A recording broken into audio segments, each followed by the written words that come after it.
नमस्कार and hello. मी स्वाती सर्वांचे मनापासून स्वागत करते आपल्या या चॅनलवर. आपण आपल्या आजूबाजूला असे कित्येक लोक सतत पाहत असतो, ज्यांच्या आयुष्यात भरपूर अडचणी, त्रास, केओस असतो. पण तरीही ते स्थिर असतात, सावरलेले असतात आणि काही सगळं असूनही अस्थिर, अस्वस्थ असतात. हा फरक परिस्थितीचा नसून विचारांचा आहे. आज आपण पाहणार आहोत जे मेंटली मजबूत स्ट्रॉंग असणारे लोक सतत आचरण करत असतात आणि त्यांच्याचमुळे आयुष्यात येणाऱ्या प्रत्येक विपरीत परिस्थितीत सुद्धा ते डगमगत नाही, घाबरत नाही, हार मानत नाही. आयुष्यात प्रत्येकाच्याच वाट्याला फेल्युअर, भीती, पेन, स्ट्रगल येत असतो. फरक एवढाच आहे, काही लोक आयुष्यभर यात फसतात तर काही यांना पार करून पुढे जातात.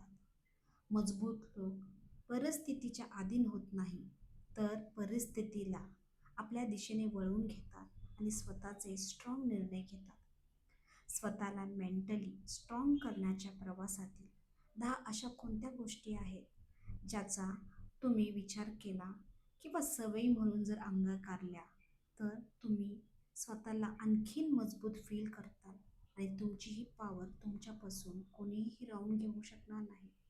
तर पाहूयात डिटेलमध्ये अशा त्या कोणत्या गोष्टी आहेत ज्यामुळे तुम्ही मेंटली स्ट्रॉंग होऊ शकता. सर्वात महत्त्वाची पहिली सवय आहे स्वतःबद्दल सॉरी फील करणे थांबविले पाहिजे.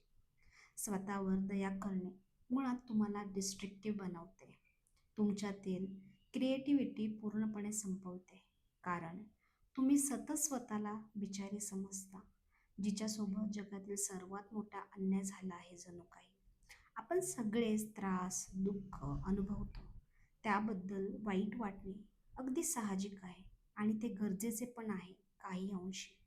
पण कायम त्याला धरून ठेवणे मात्र चुकीचे आहे. जो व्यक्ती असे करतो त्याला सतत वाटत राहतं की त्याच्यासोबत काही ना काही चुकीचंच होत आहे. त्याचं आयुष्य कठीण आहे. आयुष्यात असंच काही नाही ज्याबद्दल मी खुश राहिलं पाहिजे. स्वतःवर दया करणं सोपं आहे अशा परिस्थितीत. त्यामुळे आपण अशा कामांपासून वाचतो जे तुम्हाला अनकम्फर्टेबल बनवतात किंवा अशा गोष्टी ज्या तुम्हाला भीतीदायक वाटतात. कधी-कधी स्वतःवर दया केल्याने दुसऱ्यांचं अटेन्शन मिळतं, काम न करण्याचं एक एक्सक्यूज मिळतं. त्याचबरोबर एक प्रिव्हिलेज आपल्याला किंवा ॲडव्हान्टेज मिळेल असंही मनाला वाटत राहतं. ॲक्च्युली हा ॲटिट्यूड खूप चुकीचा आहे. स्वतःबद्दल सॉरी फील केल्याने तुम्ही त्या सिच्युएशनमधून बाहेरच पडत नाही. स्वतःमध्ये खूप नेगेटिव्ह इमोशन्स डेव्हलप करता. तुमची एनर्जी आणि वेळ भरपूर खर्च होते. त्याचबरोबर एखाद्या कामात तुम्ही 100% देऊ शकत नाही आणि यामुळे फेल्युअर मिळण्याचे हाय चान्सेस क्रिएट होतात. तर मग सेल्फ पिटी किंवा स्वतःवर दया करणे याला डील करण्यासाठी तुम्हाला काय करायला हवं? तर यासाठी तुम्ही चेक करा कोणत्या ॲक्शन्स तुम्हाला स्वतःवर दया करण्यापासून वाचवतील. कॉन्शियस एफर्ट घ्यावे लागतील. प्रत्येक गोष्टीत चांगली गोष्ट शोधावी लागेल. ग्लास पूर्ण भरलेला आहे की अर्धा भरलेला आहे, अर्धा रिकामा आहे, या संकल्पनेचा वापर करावा लागेल. स्वतःवर दया करण्याच्या ॲटिट्यूडला ग्रॅटिट्यूडमध्ये बदलावा लागेल. लाईफमध्ये असणाऱ्या छोट्या छोट्या गिफ्ट्स ॲडमायर करा. त्याने लक्षात येईल तुमच्याकडे नेहमीच गरजेपेक्षा जास्त आहे. यासाठी ग्रॅटिट्यूड जर्नलिंगचा वापर करा. दुसरी महत्त्वाची सवय आहे तुमची पॉवर इतरांना देऊ नका. दुसऱ्यांना पॉवर दिल्याने तुम्ही कसे फील करता, विचार करता, ॲक्शन घेता, बोलता हे लोक तुमच्यासाठी डिसाईड करतात किंवा त्यांचा इन्फ्लुअन्स सतत त्यामध्ये जाणून येतो. यामुळे तुम्ही कधीच मेंटली स्ट्रॉंग होऊ शकत नाही. तुमचे गोल दुसरे डिसाईड करतात. तुमचा दिवस चांगला जाईल किंवा वाईट हे सुद्धा लोक तुमच्याशी कसे बिहेव करतात यावर सर्वस्वी अवलंबून असतं. मग आपण आपली पॉवर इतरांना का देतो? तर नाही बोलायचे असताना बोलता येत नाही म्हणून. हेल्दी बाउंड्रीज निर्माण करता येत नाही. यामुळे तुम्ही तुमची पॉवर इतरांना देता. हेल्पलेस फील करता. तुमच्या इमोशन्सला रेग्युलेट करण्यासाठी तुम्ही इतरांवर अवलंबून असता. ज्यांना तुम्ही पॉवर दिली तीच लोक तुमची सेल्फ वर्थ डिसाईड करतात. तुम्ही स्वतःबद्दल कॉन्फिडंट फील करत नाही आणि अशामुळे तुम्ही ग्रो होत नाही. इनिशियली स्ट्रॉंग बाउंड्रीज करायला थोडं अवघड वाटेल. लोक विरोधही करतील, पण तुमचा सेल्फ वर्थ स्ट्रॉंग असेल तर ते तुम्हाला जमून जाईल. दुसऱ्यांच्या शब्दांनी तुमची सेल्फ एस्टीम डाऊन नाही झाली पाहिजे. आपल्या चॉईसेसची रिस्पॉन्सिबिलिटी आपण स्वतःच घेतली पाहिजे. दुसऱ्यासोबत डील करत असताना बाउंड्रीज सेट करणे, कन्क्लुजनवर जंप करण्याआधी फीडबॅक आणि क्रिटिसिझमला ॲक्सेप्ट करणे, अवेअर राहणे, अशा ॲक्शन्सनी तुम्ही तुमची पॉवर पुन्हा स्वतःकडे ठेवून घेऊ शकता. तिसरी महत्त्वाची सवय आहे स्वतःमध्ये बदल करण्यासाठी तत्पर राहा.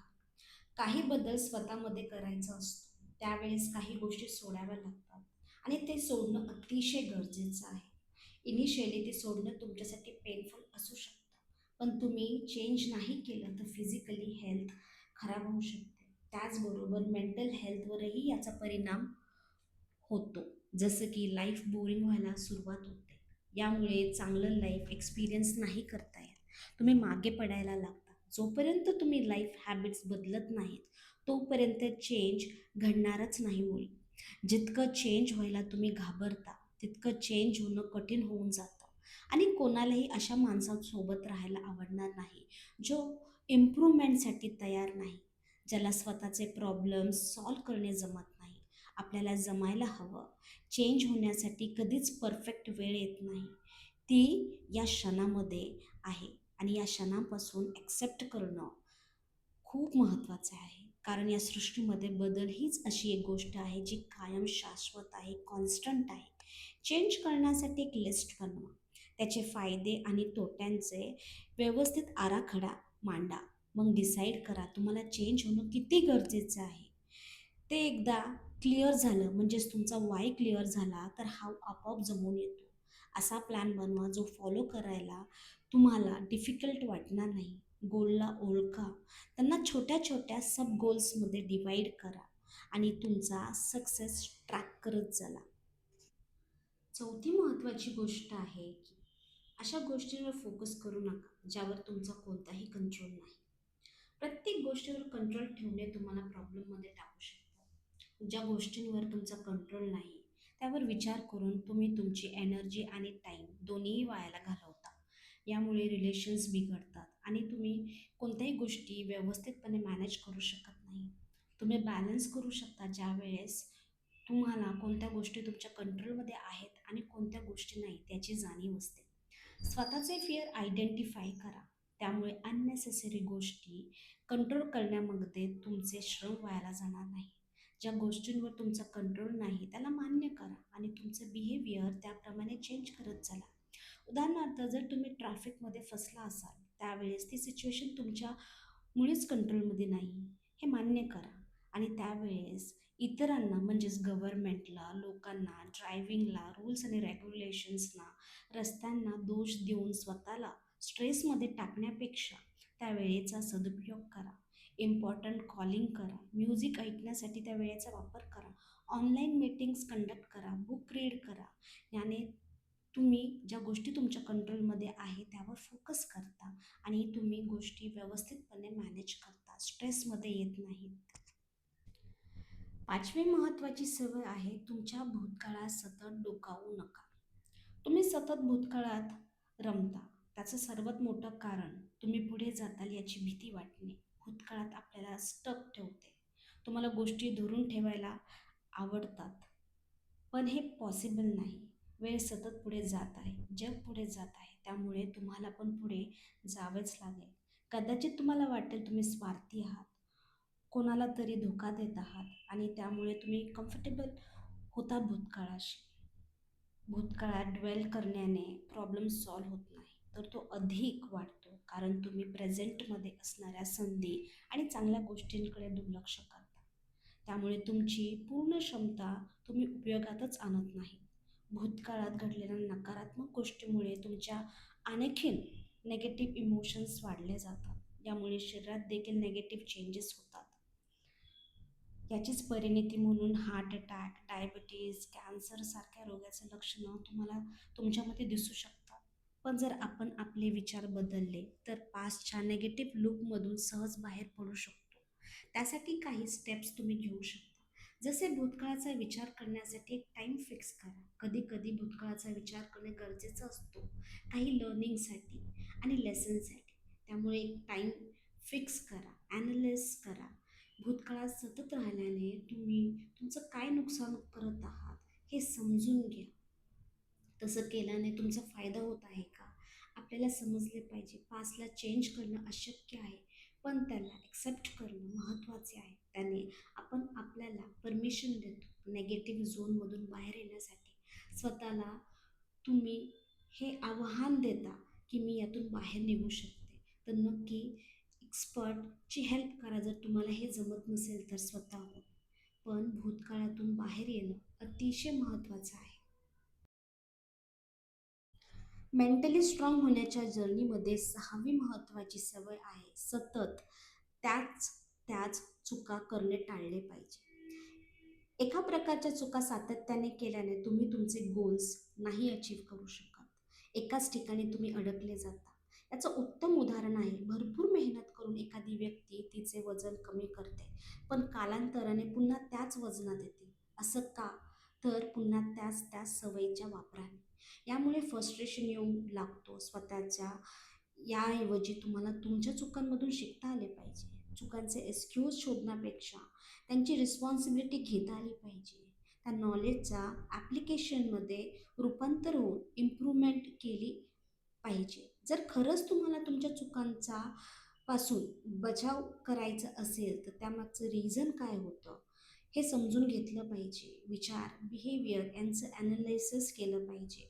पुन्हा सेम चुका होऊ नयेत म्हणून मी काय केलं पाहिजे याचा विचार करा. स्वतःचा एक रोड मॅप प्लॅन बनवा आणि त्यानुसार स्वतःची लाईफस्टाईल मेंटेन करायला सुरुवात करा. मेंटली स्ट्रॉंग होण्याच्या जर्नीमधली आपली शेवटची सवय आहे स्वतःसोबत वेळ घालवणे. स्वतःसाठी टाइम काढणे काही लोकांना थोडे अवघड वाटत असेल, पण असे न करणं घातक होऊ शकतं. तुमच्या धकाधकीच्या जीवनात ब्रेक घेणे आणि स्वतःच्या बॉडीचे सिग्नल ऐकणे खूप महत्त्वाचे आहे. एकटे राहण्यात कम्फर्टेबल असण्यासाठी तुम्ही मेडिटेशन आणि जर्नलिंगचा वापर करू शकता.